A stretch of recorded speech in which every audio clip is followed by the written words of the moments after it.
నంద్యాల జిల్లాలోని నంద్యాలపట్నంలో ఉన్నాం. దాదాపుగా నంద్యాలపట్నంలోని ఫారూక్ గారి తెలుగుదేశం పార్టీ కార్యాలయం దగ్గర ఉన్నాం.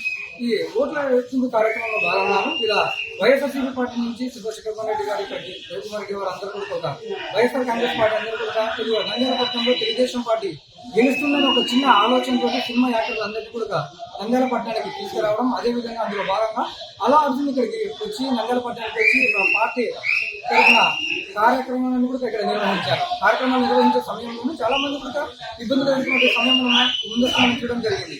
అదేవిధంగా పోలీసు అధికారులు కూడా అలర్జున్ పైన చాలా వివిధ రకాలకు సంబంధించిన సెక్షన్లు కూడా నమోదు చేసి వారిపైన కేసు దాఖలు చేయడం జరిగింది. అదేవిధంగా ఇక్కడ పట్టణంలోనే అత్యంత మెజారిటీతో తెలుగుదేశం పార్టీలో గెలుపొందినటువంటి ఫరూక్ గారు మన కార్యాలయం దగ్గర ఇక్కడ ఉన్నటువంటి టీడీపీ నాయకులతో అడిగి వారి యొక్క సంబరం పార్టీ కోసం ఏ విధంగా కష్టపడినారు, ఒక పక్క సినీ హీరోలు వచ్చినా మాదే గెలుపు అన్నటువంటి వైఎస్ఆర్సీపీ పార్టీలను తిప్పి ఎలా కొట్టారని చెప్పేసి వాళ్ళు అడిగిన మన పూర్తిగా మనం తెలుసుకున్నాం.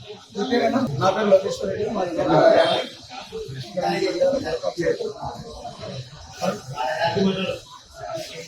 ఫరూక్ గారి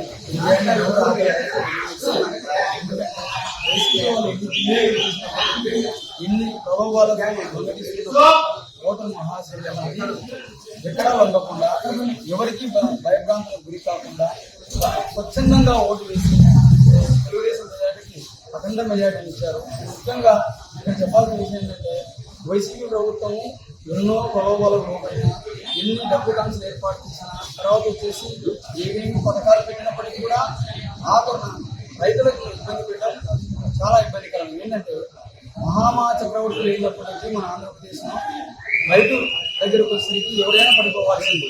రైతులు అనేది అప్పుడు మన బ్రిటిష్ కాలంలో కూడా సర్వే చేయించి వాళ్ళు మనం ఆక్యుపై చేసుకున్నారు, పొలానికి రాళ్ళు బాధించి.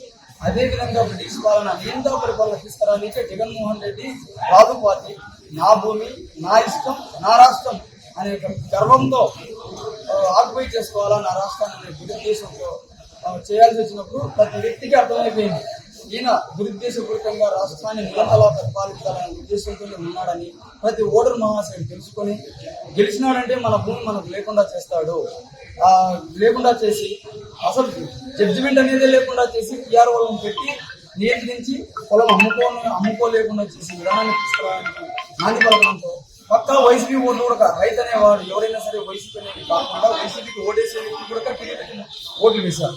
ఎందుకంటే పొలం పోగొట్టుకుంటే మళ్ళీ సంపాదించుకోవడం అనేది ఒక మెయిన్ కీలకం. ప్రతి ఒక్కరికి రైతు అనేవాడు కానొచ్చింది. తర్వాత అంతో ఇంతో సంపాదించుకునే కూలీ వాళ్ళు కూడా ఇక్కడ బాబు షూరిటీ ఇచ్చినటువంటి పథకాలు బాగా నచ్చాయి.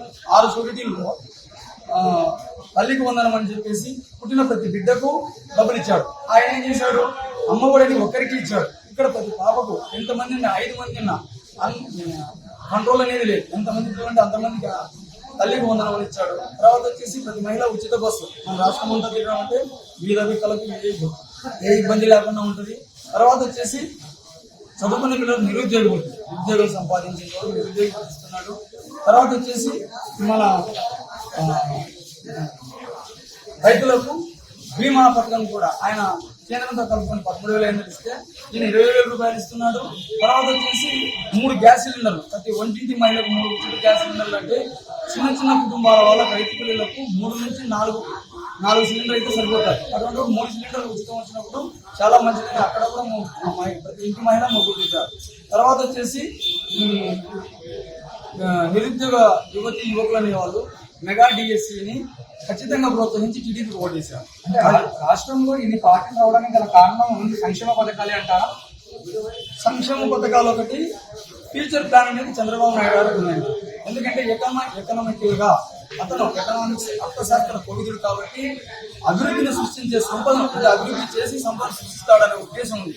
ఈయన ఏం చేశాడు, జగన్మోహన్ రెడ్డి అప్పు తెచ్చాడు. ఆ రుషికొండం తోగినట్టు డబ్బులు అప్పు తెస్తున్నాడు, పంచుతున్నాడు. సొంతంగా స్వతహా సంపాదించిస్తే ఎవరికైనా అర్థమవుతుంది.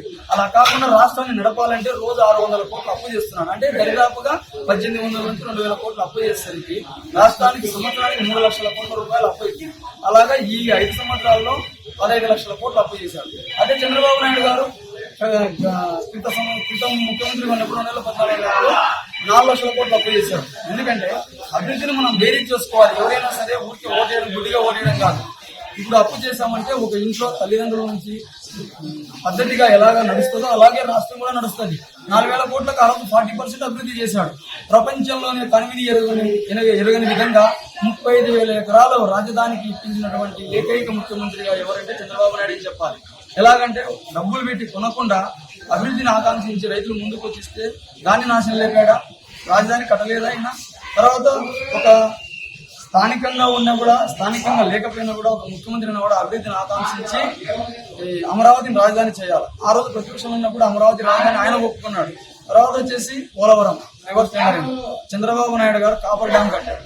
అంటే కాపర్ డ్యామ్ అంటే ఏంటంటే చాలా మందికి అర్థం కాదు. అది ఎక్కువ డబ్బులు ఖర్చు అయినప్పటికీ కూడా మన్ను పేరుకపోదు.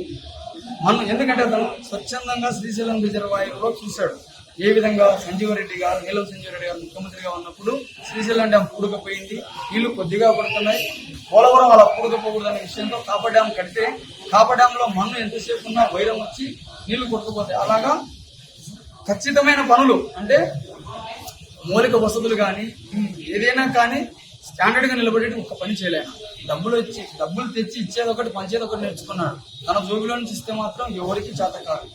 కానీ సంపదను సృష్టించి అభివృద్ధిని రాష్ట్రాన్ని అభివృద్ధి పథంలో నడపడం చంద్రబాబు నాయుడు వల్లనే సాధ్యమవుతుందని ప్రజలు నిర్ణయించుకొని ఓట్లేశారు. ఆ రోజు అన్నాడు ఎలక్షన్లలో ప్రతి దానిలో కోడి కట్టి చేసే విధంగానే రాజకీయ తలకు తనకి కొట్టుకొని లేనిపోని చేసుకున్నాడు. ఆయన ఎవరికి సింపతి రాలేదు. వైనాట్ 175 అంటాడు. ఎంతనా అయినా వైనాట్ 175 అంటే ఎక్కడి నుంచి వస్తాయండి వైనాట్ 175 అంటే? ఆ యొక్క మిడిమేళపు గర్వంతోనే ఈ రోజు ప్రతిపక్ష హోదా కూడా లేకుండా అతను నిలవరించిపోయినాడు. 2 అంకెల సంఖ్య కూడా స్థానాలు రావతనికి. దాదాపుగా ఇప్పుడు రైతులతోటి పాటు అదేవిధంగా ఉన్నటువంటి టీడీపీ కార్యకర్తలను కూడా ఒకటే మాట, జగన్కున్నటువంటి కేవలం ఒక అహంకారం వల్లనే ఈ రోజు అన్ని సీట్లు తగ్గుముఖం రావడం జరిగిందని చెప్పేసి మనం తెలియజేశారు. ఒకసారి మనతో పాటు యువత కూడా ఉన్నారు. అదేవిధంగా యువగలం అంటూ నారా లోకేష్ గారు చేపట్టినటువంటి యువగలం యాత్ర కూడా ప్రజల్లో చాలా మార్పులు తీసుకువచ్చిందని చెప్పేసి చాలా రకాలుగా వినపడుతున్నాయి. ఒకసారి యువతను అడిగి మనం అంటే యువగలం ఇచ్చినటువంటి హామీలు నెరవేర్చే విధంగా ఇప్పుడు ఇన్ని సీట్లు ఎరగని సీట్లు ఎన్నైతే వచ్చాయో అదే విధంగా వారు ఇచ్చినటువంటి మాటలను కూడా ఆ విధంగానే నెరవేరుస్తారా లేదా, అదే విధంగా దిశగా ప్రభుత్వం నడుస్తుందా లేదా మనం యువతను అడిగి తెలుస్తాం. మీ పేరేంటి? నేను శాంతిరామ్ ఇంజనీరింగ్ కాలేజ్లో సెకండ్ ఇయర్ చదువుతున్నాను. నేను శాంతిరామ్ ఆర్జీఎం స్టూడెంట్స్ ప్రెసిడెంట్. ఇప్పుడు మేము లాస్ట్ 5 years గా చూస్తే పర్ ఇయర్లీ 2 lakhs స్టూడెంట్స్ బయటకు వస్తున్నారు ఇంజనీరింగ్ కాలేజ్ నుంచి. బట్ ఐటీ సెక్టర్ కంపెనీ ఒక్క సెక్టర్ కంపెనీ కూడా ఆంధ్రప్రదేశ్ లో లేదు. అలాంటప్పుడు నిరుద్యోగ అంతా మన స్టేట్ జీడిపి ఎలా పెరుగుతుంది అని నేను జగన్మోహన్ రెడ్డి గారిని అడుగుతున్నాను. ఇప్పుడు ఈ 2 లక్షల మందిలో 1 లక్ష మందికి అయినా ఉపాధి కల్పిస్తే మన స్టేట్ జీడిపి పెరుగుతుంది. ఆ స్టేట్ జీడిపితో మనం ఏదైనా వేరే దాంట్లో హైవేస్ మీద అలాంటి ఇన్వెస్ట్ చేయొచ్చు. అలా ఏం లేకుండా ఇప్పుడు మనం పర్ ఇయర్లీ 2 lakhs అంటే ఆల్మోస్ట్ 5 years లో 10 lakhs పీపుల్స్ బయటకు వచ్చినారు. అందుకే ఇప్పుడు అంతా హైదరాబాద్, బెంగళూరు అందరూ వెళ్ళిపోతున్నారు. ఇప్పుడు మన యువగలంలో మన లోకేష్ గారు చెప్పినట్టు 20 లక్షల ఉద్యోగాలు ఇస్తా అంటున్నారు. అంటే last 5 years 10 lakh students and this year 5 lakhs 10 lakhs students total 20 lakh students కి జాబ్ కల్పించే అని హామీ ఇచ్చినారు. మేము ఆయనకి బాగా నమ్ముతాం. ఏంటికంటే ఇంతకు ముందుగా ఆయన హైదరాబాద్ డెవలప్మెంట్ చూసింది మేము చూసాం. హైటెక్ సిటీ అని ప్రారంభించింది ఎవరు, స్టార్ట్ చేసింది ఎవరు? చంద్రబాబు నాయుడు గారు. అది టోటల్ చేసింది ఎవరు? చంద్రబాబు నాయుడు. ఆయన క్యాపబిలిటీ ఉంది. అందుకని మేము స్టూడెంట్స్ మొత్తం మా ఇంజనీరింగ్ స్టూడెంట్స్ మొత్తం యువగలం లోకేష్ గారిని నమ్ముతున్నాం. దాదాపుగా మనం చూసుకున్నట్లయితే ఇక్కడ ఉన్నటువంటి ఇంజనీరింగ్ విద్యార్థులు కూడా యువగలం పాదయాత్ర చేసినటువంటి నారా లోకేష్ గారు పాదయాత్రలో భాగంగా యువతకు అందరూ కూడా చాలా హామీలు ఇవ్వడం జరిగింది. అదేవిధంగా నారా చంద్రబాబు నాయుడు ఉమ్మడి రాష్ట్రానికి సీఎం గా ఉన్నప్పుడు అదేవిధంగా హైదరాబాద్ లో డెవలప్ చేసినటువంటి ఐటీ పరిశ్రమలు కానివ్వండి, అక్కడ ఉద్యోగ అవకాశాలు కానివ్వండి, ఎలాగైతే ఉద్యోగ అవకాశాలు తీసుకువచ్చారో మన రాష్ట్రానికి కూడా అదే ఉద్యోగ అవకాశాలు తీసుకువస్తామని చెప్పేసి హామీ ఇవ్వడం, అదేవిధంగా యువతలందరూ చాలా మార్పు అంటే నారా లోకేష్ గారు కానివ్వండి, అదేవిధంగా తెలుగుదేశం ప్రభుత్వం అధికారంలోకి వచ్చిన వెంబడే నిరుద్యోగులకు అదేవిధంగా డిఎస్సీ కానీ తదితర ఉద్యోగ అవకాశాలు అధిక మోతాదులో కల్పిస్తామని హామీలు ఇవ్వడం వల్ల యువతంతా కూడా తెలుగుదేశం పార్టీకి అనుకూలంగా ఉంది జరిగిందని చెప్పేసి మనకు ఇంజనీరింగ్ స్టూడెంట్ విద్యార్థి మనకు తెలియజేయడం జరిగింది.